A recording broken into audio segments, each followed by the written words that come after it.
यहाँ आपको बताएं कि साबिक पार्लिमानी सेक्रेटरी पंजाब असेंबली अदनान चौधरी कत्ल केस में रावलपिंडी की मकामी अदालत ने मुस्लिम लीग नून के साबिक सेनेटर चौधरी तनवीर की अबूरी जमानत खारिज कर दी है। अदालत ने मुलजिम को गिरफ्तार करने का हुक्म दे दिया है। मजीद बात करेंगे, डॉन न्यूज़ के नुमाइंदे ताहिर नसीर हमारे साथ मौजूद हैं। ताहिर, केस के हवाले से मजीद आगाह कीजिएगा, मजीद क्या अहकाम जारी किए गए हैं? जिसे कि साबिक पार्लिमानी सेक्रेटरी पंजाब चौधरी अदनान को 12 फरवरी की शाम पुलिस लाइन गेट के सामने कत्ल किया गया था, जिसके बाद जो मुकदमा दर्ज हुआ था उसमें मुस्लिम लीग नून के साबिक सेनेटर चौधरी तनवीर, नून लीग के MNA बैरिस्टर दानियाल चौधरी, चौधरी चंगेज और उसामा चौधरी को नामजद किया गया था। रावलपिंडी के एडिशनल सेशन जज सुहेल राना ने 2 रोज कबल इन मुलजमान की दरखास्त जमानतों पर फैसला महफूज किया था।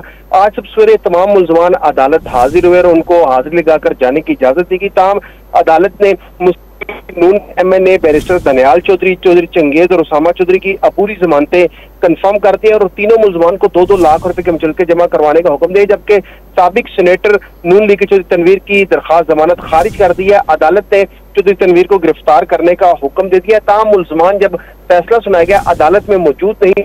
पुलिस ने मुलजमान जो मुलजिम है चौधरी तनवीर, उसकी गिरफ्तारी के लिए छापे मारना भी शुरू कर दिए हैं। जी, अदालत ने चौधरी तनवीर को गिरफ्तार करने का हुक्म दे दिया। तफसीलात बता रहे ताहिर, आप बहुत शुक्रिया आपका।